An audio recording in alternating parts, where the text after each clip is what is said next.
as this dialogue between Mussorgsky and his dead friend ended in a realm of light and high pitches, we're going directly to the last two pictures now.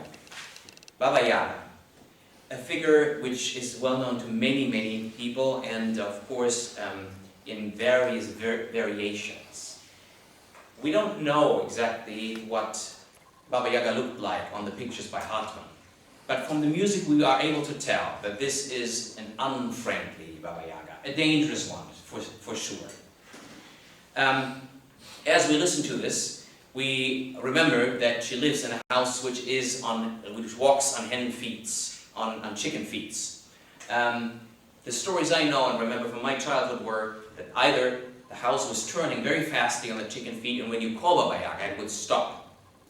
Or it stands on its chicken feet, but you don't find the doors and windows. And when you called it, it would turn around and show the door and the window. But then you wouldn't know what would happen to you. Now, in this piece, apparently, we know that this seems to be some kind of an evil witch. And in the middle part of this, it seems as if she stops the house, opens a window and looks for someone who would be or could be her victim. And with her viciousness and her evilness, it pushes us with a big momentum into the last picture, without any transition. And here, finally, we get the depiction of real architecture in music, the Grand Gate of Kiev. But it is many things at the same time. The picture, which still exists, is a small figurine, actually, depicting a gate, but next to the gate also a tower, which includes a little chapel inside of it. So we have the grandness of the architecture and the serenity and quietness of the inside of it, of the chapel. But in addition to this, a Russian composer looking at a picture by a Russian friend depicting a Russian architecture is also a commemoration of the old times when Kiev was the capital of Russia. So here's Baba Yaga and the Great Gate of Kiev at the end of the cycle tonight. Thank you very much.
overture, Recital, by Conductor Bachmann.